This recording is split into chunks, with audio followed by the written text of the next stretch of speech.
हिंदी में यूपीएससी की तैयारी से संबंधित प्रोग्राम्स को देखने के लिए सब्सक्राइब करें स्टडी IQ-IAS हिंदी। आप सभी का पुनः स्वागत है स्टडी IQ-IAS के हिंदी ऑनलाइन प्लेटफॉर्म पर। मेरा नाम है अभिषेक कुमार।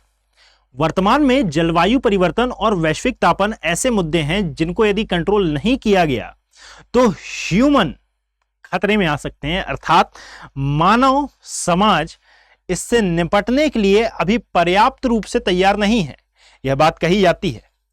याद रखें, जिस बात का हल कोई नहीं दे सकता, इस बात का हल देती है प्रकृति। इस बात को यथार्थता के रूप में यदि प्रमाणित किया जाए तो साइंटिस्ट प्रमाणित कर रहे हैं और यह प्रमाणित हो भी रहा है। वह कैसे, तो जरा समझिएगा कि प्रारंभ से हम पढ़ते हैं अपनी पूरी यूपीएससी की जर्नी में लगभग 2 से 3 बार यह बातें आती हैं कि एक्चुअल में मानव को आज जो वैज्ञानिक नाम दिया जाता है, अर्थात that is homo sapiens, directly हम ये नहीं बन गए हैं। हमारे पूर्वज जो कि बंदर कहलाते थे, अर्थात होमो सेपियंस से होमो सेपियंस बनने की कहानी के पीछे और भी जो मानव आते हैं, इनको आप कहते हैं ऑस्ट्रेलोपैथिकस, होमो हैबिलस, होमो इरेक्टस, होमो निएंडरथल, और साथ में अब हमें दिखाई देते हैं होमो सेपियंस। अर्थात समय के साथ हमने मौसम के अनुसार, जलवायु के अनुसार, परिस्थितियों के अनुसार समय समय पर स्वयं को इवॉल्व किया है, स्वयं को चेंज किया है, और यही चेंजेस कहलाते हैं सम्मिलित रूप से क्रमिक विकास। और ऐसा ही एक और क्रमिक विकास वर्तमान में होमो सेपियंस में हो रहा है, और ऐसा दावा किया जा रहा है कि हो सकता है कि यह जलवायु परिवर्तन और वैश्विक तापन से होने वाले दुष्प्रभावों से मानव की रक्षा कर सकता है। यह स्टडी में अभी प्रमाणित नहीं किया गया है, स्टडी चल रही है और स्टडी में यह बताया जा रहा है। अभी किस प्रकार से और किस बेसिस पर बेसिकली यह स्टडी हो रही है, जरा इसके बारे में हम जान लेते हैं। देखिएगा कि यदि आपने मेरा इससे पहले वाला वीडियो देखा होगा तो आपको आई थिंक ये मालूम होगा कि भाई, जस्ट अ सेकेंड, है ना, इससे पहले वाला यदि आपने वीडियो देखा होगा तो आपको आई थिंक ये मालूम होगा कि भाई हमने डिस्कस किया था कि ऊंचाई बढ़ने के साथ तापमान किस प्रकार से कम होता है और ये बेसिकली कम क्यों होता है। याद रखें कि तापमान ही केवल कम नहीं होता, क्योंकि वो वीडियो तापमान पर आधारित था इसलिए मैंने तापमान का वहां पर जिक्र किया था। इसके अलावा कुछ और एसेंशियल गैसें होती हैं जिनकी मात्रा में कमी आती है, जिनमें सबसे महत्वपूर्ण होती है ऑक्सीजन। जैसे आप यदि नाइट विजन के हिसाब से देखें या फिर आप हाई लैटिट्यूड वाले एरिया में देखें तो वहां पर 84% ऑफ ऑक्सीजन रहेगी, है ना। ऑक्सीजन की मात्रा की बात कर रहा हूं, केवल मैं ऑक्सीजन की मात्रा की, नहीं तो आप समझ लें कि भाई वायुमंडल में मैं 84% ऑफ ऑक्सीजन की बात कर रहा हूं, है ना। ऊपर जाएंगे तो वेरी हाई लैटिट्यूड पर आपको यही परसेंटेज 66 मिलेगा और बाकी अन्य गैसें मिलेंगी। और फिर यहां पर जो एक्सट्रीम हाई लैटिट्यूड होते हैं, यहां पर 52% ऑफ ऑक्सीजन मिलेगी, यानी कि कंटिन्यूसली ऑक्सीजन की मात्रा कम होती जाती है ऊंचाई पर जाने पर। और यदि आपने एक पठार का नाम सुना हो तो आई थिंक भारत के उत्तर में जो प्लेट्यू एरिया मौजूद है, इसे कहा जाता है तिब्बत का पठार। और यह तिब्बत का पठार वही है जिसे वर्ल्ड का सबसे ऊंचा पठार होने का दर्जा प्राप्त है, अर्थात ये लगभग 4000 मीटर की ऊंचाई पर मौजूद है। लगभग की मैं बात कर रहा हूं। तो आप जरा सोचें कि जहां पर हम, अर्थात ये सामान्य मैदानों में रहने वाले व्यक्ति, सामान्य मैदानों में रहने वाले मानव ऊंचाई पर जाने पर, ऑक्सीजन की कमी होने पर सफोकेटिंग का एहसास करते हैं, यानी कि सर हमारा दम घुट रहा है या फिर हमें सफोकेशन हो रहा है। वहां पर रहने वाले मानवों को ऐसा नहीं लगता हुआ क्या? इसको सामान्य भाषा में बोला जा सकता है कि भाई उनको इसकी आदत हो गई है। तो यही आदत कैसे हुई? जब हम भी होमो सेपियंस हैं, हमारे भी पूर्वज वही हैं जो उनके पूर्वज हैं, और वो भी होमो सेपियंस हैं। तो भाई ये जो चेंजेस दिख रहे हैं, ये चेंजेस कैसे आए? ये एक मेन मुद्दा है और ये मेन स्टडी का बेसिकली आधार ही है बना हुआ है कि जहां पर हम मानव एक 5 किलो का वजन लेकर पर्वतों पर चढ़ते हैं तो हमें हाफी फूल जाती है और बेसिकली हम चढ़ नहीं पाते, हमें बहुत विपदाओं का सामना करना पड़ता है। और एक वो मानव है जो कि 20 किलो का सिलेंडर लेकर, 15-16 किलो का सिलेंडर लेकर पूरा के पूरे तिब्बत के पठार में चलते हैं। क्या इनमें ऑक्सीजन की कमी होने का एहसास नहीं होता?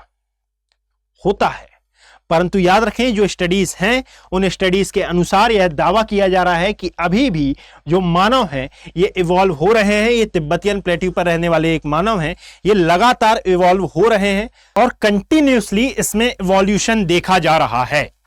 अर्थात तिब्बत के पठार पर रहने वाले लोगों पर, तिब्बत के पठार पर रहने वाले मानवों का जब अध्ययन किया गया और इनमें स्टडीज की गई तो हमें पता चला कि सर एक्चुअल में वो सामान्य प्रक्रियाएं जो कि मैदानी क्षेत्रों में पाई जाती हैं, मैदानी क्षेत्रों के होमो सेपियंस में या फिर मानव प्रजाति में पाई जाती हैं, अपेक्षाकृत कुछ एडवांस एक्टिविटीज, कुछ एडवांस जीन्स इनमें ऑटोमेटिकली विकसित हो गए। हाउ? तो यहां पर रहते रहते इन्होंने स्वयं का इवोल्यूशन किया। अर्थात यह कहा जाना कि भाई आदि मानव से मानव तक आने की जो प्रक्रिया है, अर्थात यदि आप यहां देखेंगे तो ऑस्ट्रेलोपैथिकस से लेकर होमो सैपियंस तक की जो यात्रा है, इसके बीच में और बहुत सारे मानवों के जो एंसेस्टर्स हैं वो दिखाई देते हैं, परंतु मेन ये है। तो यहां पर ये जो यात्रा है, अभी ये यात्रा समाप्त नहीं हुई है। होमो सैपियंस से भी आगे हमें और भी मानव देखने के लिए मिल सकते हैं, यानी कि मानव का इवोल्यूशन लगातार चल रहा है। यह एक नई स्टडी में प्रमाणित हुआ है। और यह किस प्रकार से जलवायु परिवर्तन और वैश्विक तापन के लिए एक इंपॉर्टेंट स्टडी मानी जा रही है। तो भाई अभी मैंने बताया कि जैसे जैसे आप माउंटेन्स पर जाएंगे तो माउंटेन्स पर जाने पर ऑक्सीजन की मात्रा कम होगी, और यदि ऑक्सीजन की मात्रा कम हो रही है तो तिब्बत के पठार पर भी कंपैरेटिवली ऑक्सीजन की मात्रा तो कम होगी ना कुछ।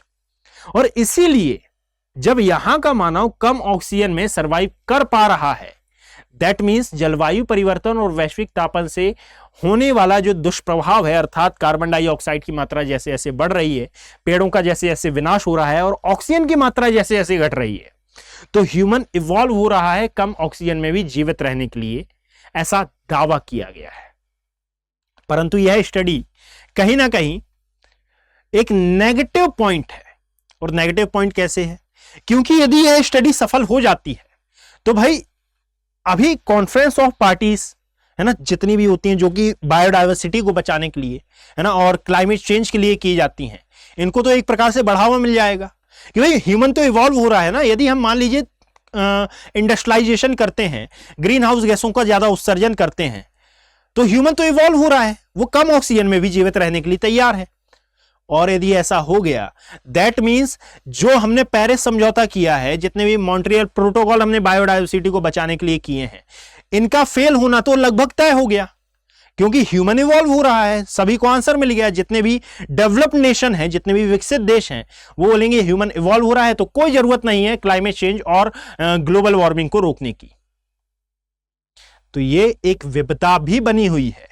तो ये स्टडी बता तो रही है कि होमो सेपियंस से भी आगे कुछ आएगा, वर्तमान मानव से आगे भी ह्यूमन इवॉल्व होंगे, परंतु इस इवोल्यूशन को ध्यान में रखते हुए हमें यह कतई नहीं सोचना चाहिए, हमें यह बिल्कुल नहीं सोचना चाहिए कि हम क्लाइमेट चेंज और ग्लोबल वार्मिंग को रोकने के लिए कुछ ना करें।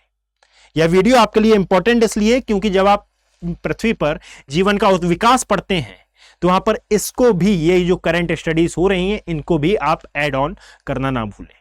यदि आपको ये वीडियो पसंद आया हो तो आप इसे लाइक कर सकते हैं, इससे आप अपना पॉजिटिव रिस्पांस दे सकते हैं और ज्यादा से ज्यादा इस पर एंगेजमेंट ला सकते हैं। और यदि किसी भी प्रकार का कोई भी डाउट हो तो आप geography bye Abhishek Kumar Telegram channel पर विजिट कर सकते हैं। अब आप सभी के लिए एक इंपॉर्टेंट इंफॉर्मेशन कि 2027, 2026 और साथ में 2025 के अभ्यर्थियों के लिए स्टडी IQ IAS के हिंदी बैचेस लॉन्च कर दिए गए हैं। इन बैचेस का यदि आप पार्ट पढ़ना चाहते हैं तो नीचे कमेंट सेक्शन में दिया गया लिंक है, वहां पर आप क्लिक करके ऑफिशियल वेबसाइट को विजिट कर सकते हैं और AKB लाइव कोड का यूज कर आप इन बैचेस का पार्ट बन सकते हैं। याद रखें, इन बैचेस में आपको मैक्सिमम डिस्काउंट यह AKB लाइव कोड ही दिला सकता है, जो कि मेरा कोड है, और इसका यूज किए जाने पर आपको फ्री मेंटरशिप मेरी साइड से और साथ में फ्री NCERT क्लासेस भी प्रोवाइड कराई जाएंगी। धन्यवाद। हिंदी में UPSC की तैयारी से संबंधित प्रोग्राम्स को देखने के लिए सब्सक्राइब करें स्टडी IQ IAS हिंदी।